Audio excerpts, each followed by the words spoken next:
Been hearing some good things about the Nintendo 3DS, have you? And rightly so. 2.5 years after a lackluster launch, this novel handheld has hit its stride and become a very appealing gaming platform.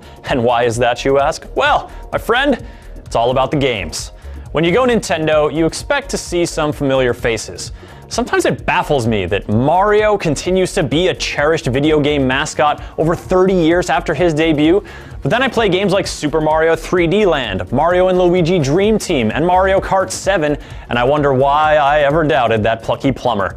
The 3DS plays host to great handheld standbys like the puzzling logic games of Professor Layton, the tricky legal cases of Phoenix Wright, the creature-capturing craziness of Pokémon, the tense strategic battles of Fire Emblem, and most recently, the triumphant return of the iconic adventuring series, The Legend of Zelda.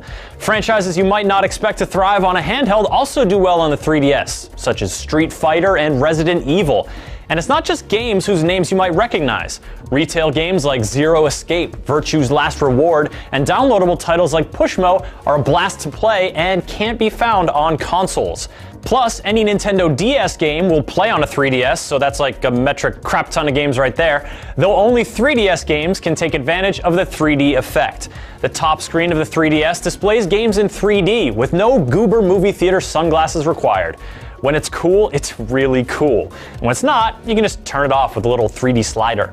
The bottom screen is a touchscreen, like the Nintendo DS before it, but it isn't quite as good as your mobile device touchscreen, so you're gonna want to use the included stylus. The 3DS also has this reach out and virtually touch someone mode called Street Pass. When your 3DS and someone else's 3DS come into close proximity with one another, they can do a cheeky little data exchange that will unlock special stuff in certain games and let you play a suite of included mini-games.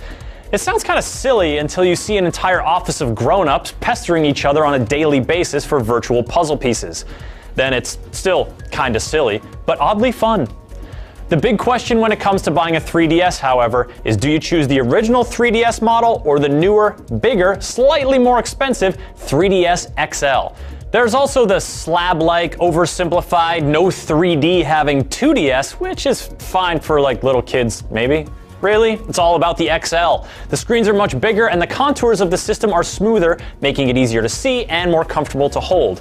Not that the original 3DS is bad, I've still got one, just that the XL is better, and I wish I'd bought that one instead. So, after considering the Nintendo 3DS from all dimensions and taking the time to make that terrible pun, the Nintendo 3DS is a buy.